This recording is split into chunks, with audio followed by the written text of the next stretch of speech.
Chapter 3, Southern Sudan 2008. The smudge on the horizon gained color as Naya drew nearer, changing from hazy gray to olive green. The dirt under her feet turned to mud, then sludge, until at last she was ankle deep in water. There was always so much life around the pond. Other people, mostly women and girls, who had come to fill their own containers. Many kinds of birds, all flap and twitter and caw, herds of cattle that had been brought to the good grazing by the young boys who looked after them. Naya took the hallowed gourd that was tied to the handle of the plastic container. She untied it, scooped up the brown, muddy water, and drank. It took 2 gourdfuls before she felt a little cooler inside. Naya filled the container all the way to the top. Then she tied the gourd back in place and took the padded cloth donut from her pocket. The donut went on her head first, followed by the heavy container of water, which she would hold in place with one hand.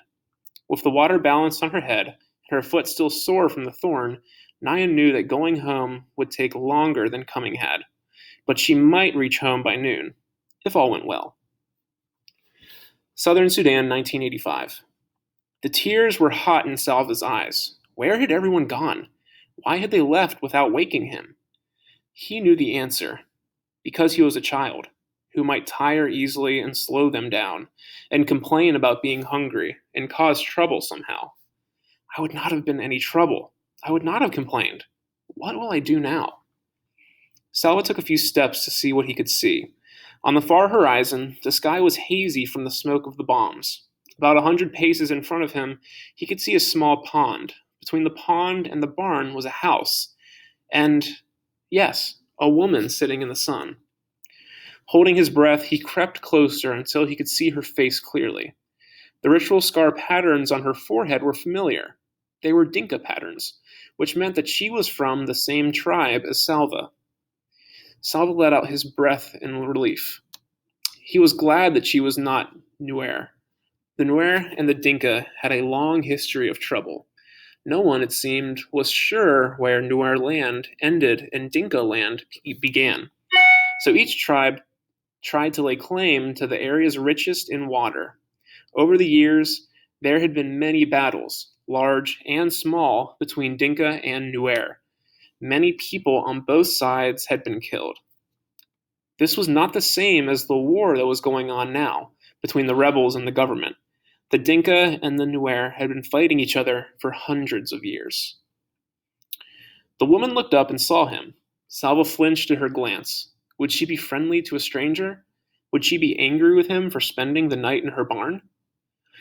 But at least he was not alone now, and that knowledge was stronger than the uncertainty about what the woman might do or say to him. He walked toward her. "Good morning, Auntie," he said, his voice trembling. She nodded at him. She was old, much older than Salva's mother. He kept quiet, waiting for her to speak. "He must be hungry," she said at last. She stood and went into the house. A few minutes later, she came back out and gave him 2 handfuls of raw peanuts. Then she sat down again. "Thank you, Auntie." Squatting on his haunches next to her, Salva shelled the nuts and ate them. He chewed every nut into a paste before he swallowed, trying to make each one last as long as he could. The woman sat without speaking until he was finished. Then she asked, "Where are your people?" Salva opened his mouth to speak, but his eyes filled with tears again, and he could not answer. She frowned. "Are you an orphan?" He shook his head quickly. For a moment he felt almost angry. He was not an orphan. He had a father and a mother. He had a family.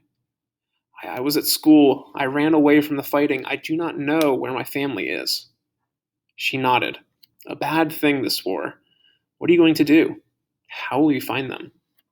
Salva had no answer. He had hoped that the woman might have some answers for him. After all, she was an adult. Instead, she had only questions. Everything was upside down. Salva stayed in the woman's barn again that night. He began to make a plan. Maybe I can stay here until the fighting stops. Then I will go back to my village and find my family. He worked hard so she would not send him away. For 3 days he fetched firewood from the bush and water from the pond, but the pond was drying up. Each day it was harder to fill the gourds. During the daytime, Salva could hear the distant booming of artillery from the fighting a few miles away. With every shell that exploded, he would think of his family, hoping they were safe, wondering desperately when he would be with them again. On the fourth day, the woman told him that she was leaving. "You have seen that the pond is only a puddle now. Winter is coming in the dry season. And this fighting," she nodded her head in the direction of the noise. "I will go to a different village near water. You cannot stay with me any longer." Salva stared at her as panic rose inside him. "Why can't I go with her?" The woman spoke again before he could ask aloud. "The soldiers will leave me alone. An old woman on her own. It will be more dangerous for me to travel with you." She shook her head in sympathy. "I am sorry I cannot help you any more," she said. "Wherever it is you walk, just be sure to walk away from the fighting." Salva stumbled back to the barn. "What will I do? Where will I go?" The words repeated themselves 1,000 times in his head. It was so strange. He had known the old woman for only a few days, but now he could not imagine what he would do once she was gone. He sat inside the barn and stared out, looking at nothing. As the light grew dimmer, the noises of evening began. The buzz of insects, the rustling of dry leaves, and another sound. Voices. Salva turned his head toward the sound. Yes, it was voices. Some people were walking toward the house. A small group, fewer than a dozen. As they approached, Salva took a sharp breath. In the fading light, he could see the faces of those nearest him. 2 of the men had patterns of V-shaped scars on their foreheads. Dinka patterns again. The kind that were given to the boys in Salva's village as part of the ritual of becoming a man. These people were Dinka too. Could his family be among them?